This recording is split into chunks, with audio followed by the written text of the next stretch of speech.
Gold trusted gold buyers తాకట్టులో ఉన్న బంగారాన్ని విడిపించి ఈ రోజు ఉన్న మార్కెట్ ధరకే కొనబడును. మరిన్ని వివరాలకు సంప్రదించండి 7771077720.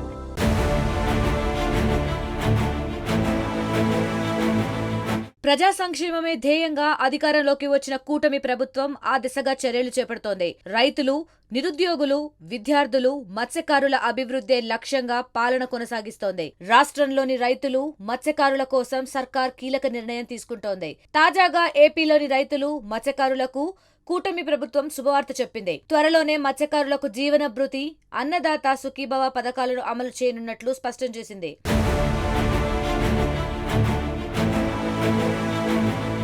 మత్స్యకార భరోసా, అన్నదాత సుఖీభవ పథకాల అమలుపై మంత్రి నిమ్మల రామానాయుడు కీలక అప్డేట్ ఇచ్చారు.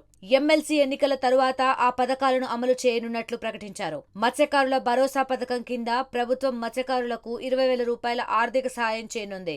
సముద్రంలో చేపల వేట నిషేధిత కాలంలో జీవన భృతి కోసం ఈ సాయం చేయనున్నట్లు మంత్రి నిమ్మల రామానాయుడు తెలిపారు. ఏప్రిల్ నుంచి మత్స్యకారులకు 20,000 రూపాయల ఆర్థిక సాయం అందుబాటులోకి వస్తుందని స్పష్టం చేశారు.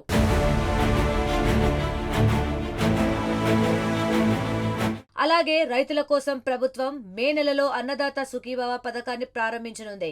ఈ పథకం కింద అర్హులైన ప్రతి రైతుకు ఏడాదికి 20,000 రూపాయలు అందచేయనున్నట్లు మంత్రి నిమ్మల స్పష్టం చేశారు. ఎన్నికల సమయంలో టీడీపీ కూటమి ఇచ్చిన హామీ ప్రకారం ఈ పథకాన్ని అమలు చేస్తున్నారు. ఇక జూన్ నెలలో విద్యా సంవత్సరం ప్రారంభానికి ముందే తల్లికి వందనం అమలు చేస్తామన్నారు. తల్లికి వందనం పథకం కింద స్కూలుకు వెళ్లే విద్యార్థులకు ఒక్కొక్కరికి 15,000 రూపాయల ఆర్థిక సాయం అందిస్తామని కూటమి హామీ ఇచ్చింది. తల్లికి వందనం కింద ఒక బిడ్డ ఉంటే 15,000, ఇద్దరుంటే 30,000, ముగ్గురుంటే 45,000, నలుగురుంటే 60,000 ఇచ్చే బాధ్యత మాది.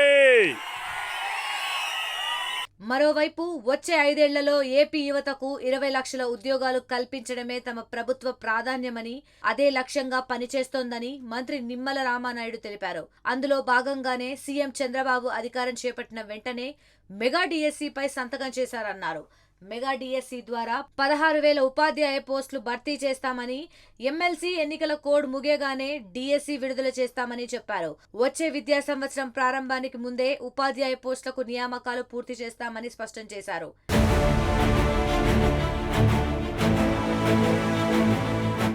మొత్తం మీద ఏప్రిల్ నుంచి మత్స్యకార భరోసా, మే నెలలో అన్నదాత సుఖీభవ పథకం ప్రారంభం, జూన్లో తల్లికి వందనం అమలుగానుంది. ఎమ్మెల్సీ ఎన్నికల కోడ్ ముగిసిన వెంటనే మెగా డిఎస్సీ నోటిఫికేషన్ ఇవ్వనుంది ప్రభుత్వం.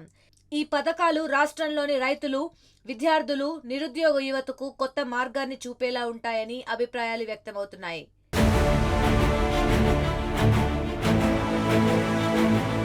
మరిన్ని వీడియోస్ కోసం ఛానల్ ని సబ్స్క్రైబ్ చేయండి. లేటెస్ట్ అప్డేట్స్ కోసం వాట్సాప్ ఛానల్ ని ఫాలో అవ్వండి. ఆ లింక్ డిస్క్రిప్షన్ లో ఉంది.